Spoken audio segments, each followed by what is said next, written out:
الصلاة والسلام عليك يا رسول الله وعلى آلك وأصحابك يا حبيب الله. الصلاة والسلام عليك يا نبي الله وعلى آلك وأصحابك يا نور الله.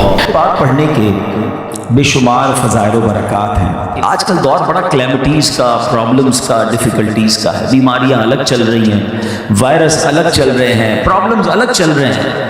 اگر ہم چاہتے ہیں کہ ہماری سیکیورٹی رہے، اللہ کی رحمتیں ہمارے ساتھ رہیں، تو درود پاک ایک ایسا فارمولہ ہے کہ اگر ہم گھر سے نکلیں درود پڑھتے ہوئے، کام پہ جا رہے ہیں درود پڑھتے رہیں، واپسی میں آئیں تو درود پڑھتے رہیں، فضول باتوں سے اگر اپنے آپ کو بچائیں تو انشاءاللہ آپ اللہ کی رحمتوں کے سائے میں رہیں گے.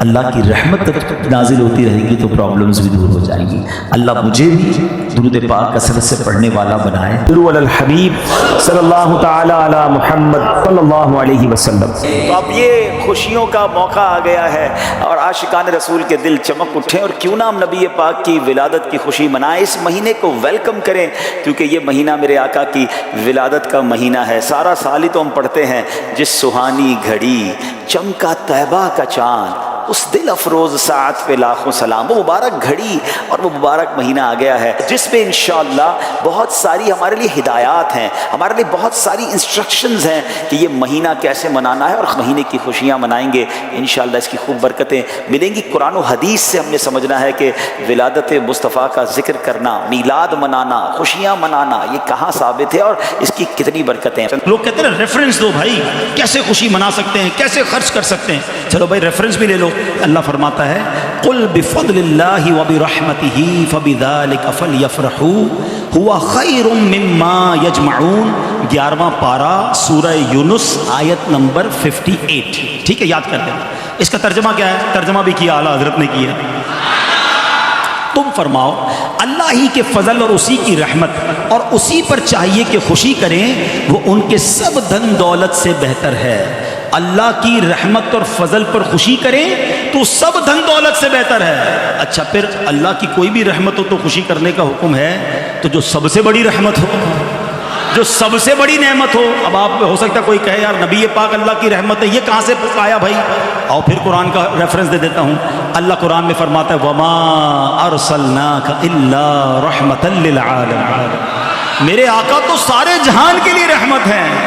احادیث میں یہ مضمون ملتا ہے، حدیث قدسی ہے، اے محبوب تجھے نہ بناتا تو یہ کائنات ہی نہ بناتا.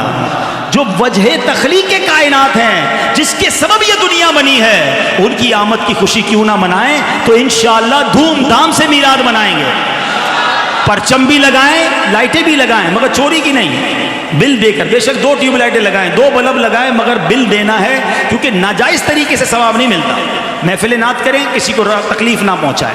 ٹھیک ہے. اچھا، اب پرچم کس لیے لگائیں؟ کہ دن میں کوئی آپ کے گھر کے پاس سے گزرے تو پتہ چلے یہ عاشق رسول کا گھر ہے.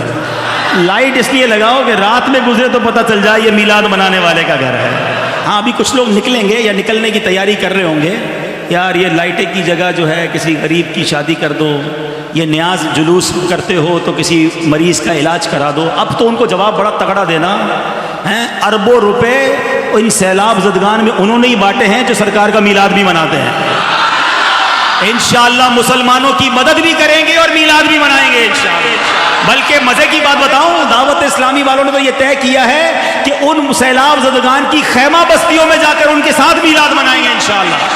ہاں، ادھر بھی پرچم لہرائیں گے، ان کو انشاءاللہ بریانی بنا کر فاتحہ پڑھ کر سرکار کی میلاد کا لنگر بھی کھلائیں گے انشاءاللہ. اصل پرابلم پرانا ہے. ہاں، یہ میں آپ کو بتاؤں، میرے آقا کی جب ولادت ہوئی تھی نا تو شیطان نے سر پہ خاک ڈالی تھی. تو آپ انشاءاللہ خوشیاں منائیں، کیونکہ نبی پاک کی جو خوشی مناتا ہے اللہ اس کے گھر میں خوشی داخل کر دیتا ہے. تمام عاشقان رسول کو ربیع الاول کا چاند بہت بہت مبارک ہو. ایک بڑا کمال کا آپ کو وظیفہ بتانا ہے کہ علماء فرماتے ہیں جو کوئی اس مہینے کی پہلی تاریخ سے لے کر 12ویں تاریخ تک روزانہ 1000 مرتبہ یہ درود پاک پڑھے، یہ بڑا افضل ہے. اللہم صلی علی سیدنا محمد النبی الامی وعلی آلہ وبارک وسلم. اور یہ جو شخص درود پاک پڑھ کر باوضو سوئے انشاءاللہ نبی پاک علیہ الصلوۃ والسلام کی زیارت سے مشرف ہوگا. یہ مہینہ تو خوب درود پاک پڑھنے کا مہینہ ہے، اور پہلی تاریخ سے 12 ربیع الاول تک روزانہ یہ والا درود پاک 1000 بار پڑھ لیں، خوب برکتیں لوٹیں. اللہ کرے اس بار ربیع الاول میں ہم پر بھی کرم ہو جائے. وہ امیر اہل سنت لکھتے ہیں نا، تیری جب کہ دید ہوگی جبھی میری عید ہوگی، میرے خواب میں تم آنا مدنی مدینے والے۔ صلو علی الحبیب صلی اللہ تعالی علی محمد صلی اللہ علیہ وسلم۔ مسلمانوں کے دل ساری دنیا میں خوش ہیں کیونکہ نبی پاک سے محبت کرنے والے پیارے آقا کی ولادت کی خوشی نہ منائیں تو کس کی خوشی منائیں؟ میرے آقا وجہ تخلیق کائنات ہیں۔ جی ہاں، حدیث قدسی میں آتا ہے، میرا رب فرماتا ہے جس کا مضمون ہے کہ اے محبوب اگر میں تجھے نہ بناتا تو یہ کائنات نہ بناتا۔ نبی پاک وجہ تخلیق کائنات ہے۔ جی ہاں، he is the reason of the all creation, جس کے سبب یہ کائنات بنی، یہ زمین، یہ آسمان بنے، میں اور آپ جس دنیا میں آئے ہیں جن کی سبب، پھر کیوں نہ ان کی ولادت کی خوشی منائیں؟ تو انشاءاللہ خوشی منانی ہے، دھوم دھام سے منانی ہے، اور ہاں شریعت کے تقاضوں کے مطابق منانی ہے۔ ہم مسلمان ہیں نا، ہمارا ہر کام شریعت کی باؤنڈری میں رہ کر ہوتا ہے۔ تو انشاءاللہ آج جانیں گے کہ ہم نے میلاد کو کیسے منانا ہے، کیسے سیلیبریٹ کرنا ہے، اور یہ خوشی منانا کتنا اچھا کام ہے۔ سب سے پہلے تو میں قرآن پاک کی روشنی میں کچھ عرض کرنے کی کوشش کروں گا کہ پیارے آقا علیہ الصلوۃ والسلام کا جو میلاد کا ذکر ہے وہ قرآن میں کیسے ہے۔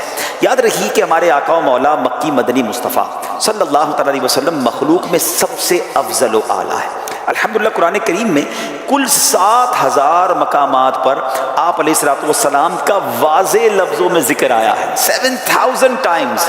ہائے ہائے، مجھے تو وہ پنجابی کا شعر یاد آ گیا کہ نبی پاک کی نعت کس طرح رب نے قرآن میں بیان کی ہے۔ نبی پاک کا ذکر خیر تو 7000 ٹائم واضح الفاظ کے ذریعے آیا۔ قرآن کریم میں آپ علیہ الصلوۃ والسلام کے مبارک ناموں کا بھی ذکر ہے، اور آپ علیہ الصلوۃ والسلام کی جائے ولادت کا بھی ذکر ہے۔ آپ علیہ الصلوۃ والسلام کے مبارک پارٹ آف دا باڈی، جی ہاں مبارک اعضاء کا بھی ذکر ہے، اور آپ علیہ الصلوۃ والسلام کی صفات کا بھی ذکر ہے۔ آپ علیہ الصلوۃ والسلام کے فضائل کا بھی ذکر ہے، اور الحمدللہ 2-4 بار نہیں بلکہ ایک محتاط اندازے کے مطابق، ایک ایسٹیمیٹ کے مطابق تقریباً کل 27 مقامات پر نبی پاک کے میلاد کا، یعنی آپ علیہ الصلوۃ والسلام کی دنیا میں تشریف آوری کا ذکر ہے۔ سبحان اللہ، 27 ٹائمز قرآن میں میلاد کا ذکر ہے۔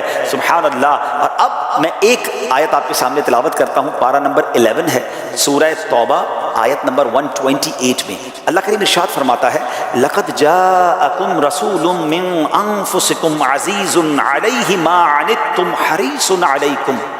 حَرِيصٌ عَلَيْكُمْ بِالْمُؤْمِنِينَ رَءُوفٌ الرَّحِيمٌ۔ اب اس کا ترجمہ سنیے گا، بے شک تمہارے پاس تم میں سے وہ عظیم رسول تشریف لے آئے جن پر تمہارا مشقت میں پڑنا بہت بھاری گزرتا ہے، وہ تمہاری بھلائی کے نہایت چاہنے والے، مسلمان پر بہت مہربان، رحمت فرمانے والے ہیں۔ اب اس آیت کے تحت ذرا سنیے گا، اس کی جو سمری ہے، اس کی جو تفسیر علماء نے بیان کی۔